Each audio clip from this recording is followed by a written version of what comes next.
শিক্ষার্থীরা যে আত্মত্যাগ ও একতার দৃষ্টান্ত দেখিয়েছে তা আগামীতেও ধরে রাখার আহ্বান জানিয়েছেন অন্তর্বর্তী সরকারের প্রধান উপদেষ্টা ডক্টর মোহাম্মদ ইউনূস। বেগম রোকেয়া বিশ্ববিদ্যালয়ের শিক্ষার্থীদের সঙ্গে মতবিনিময়ে ডক্টর ইউনূস একথা বলেন।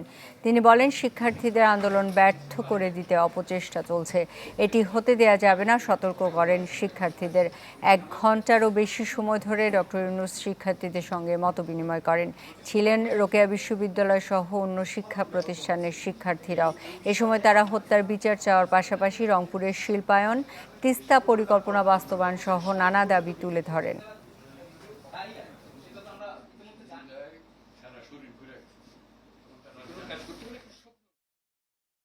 আমি বারবার বলছি যে এটা আমাদের দ্বিতীয় বিজয় উৎসব। এই বিজয় উৎসবটা যেন আমরা আমাদের হাত থেকে ফসকে না, এবং এটা তোমরাই পারবা। যে কোনো কাজ করতে গেলে একটা স্বপ্ন লাগে, স্বপ্ন না হলে কাজ হয়, উলট পালট কাজ হয়। স্বপ্ন থাকলে স্বপ্নের পেছনে ঝাঁপিয়ে পড়তে হয়, দেখলে হয়ে গেছে।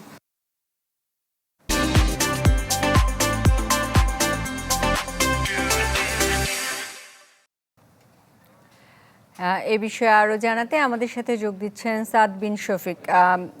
সাদ, ডক্টর মোহাম্মদ ইউনূসের অনেকগুলো কর্মসূচি ছিল, তার মধ্যে অনেকগুলো তিনি করে ফেলেছেন। পরবর্তীতে আর কি কর্মসূচি আছে?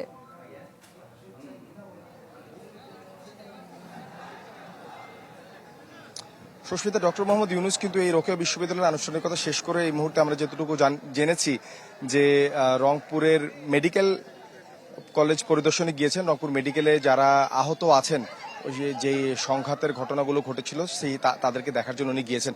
আর এই মুহূর্তে এই যে প্রশাসনিক ভবনের সামনে দাঁড়িয়ে আছি, সেই প্রশাসনিক ভবনেই কিন্তু একটু আগে ছিল মূলত যেই মতবিনিময় সভাটি, যেখানে রংপুর বিশ্ববিদ্যালয় সহ রংপুরের বিভিন্ন শিক্ষা প্রতিষ্ঠানের শিক্ষার্থীদের একটি প্রতিনিধি দল ছিলেন।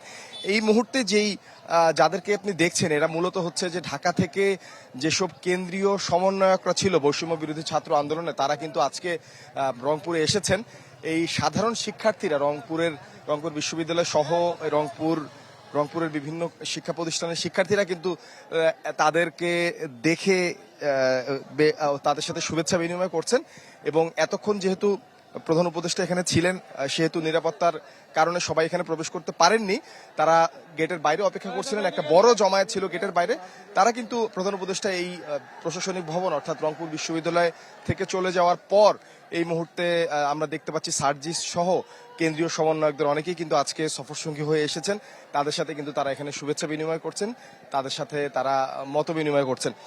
আজকে কর্মসূচি সকাল থেকেই তো আপনারা দেখেছেন, পীরগঞ্জে গিয়েছিলেন, পীরগঞ্জ থেকে এখানে এসেছেন। এখানে মূলত শিক্ষার্থীরা তাদের দাবি দেওয়া তুলে ধরেছেন। এই রংপুর বিভাগ, রংপুর শহর, বিশ্ববিদ্যালয়, রংপুর মেডিকেল সহ নানা ইস্যু কিন্তু তাদের আলোচনার মধ্যে এসেছেন।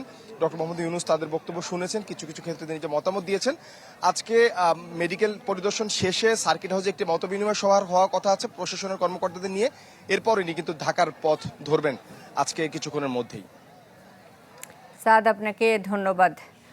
ডক্টর মোহাম্মদ ইউনূস আছেন রংপুরে, সে বিষয়ে জানাচ্ছিলেন সাদ বিন শফিক।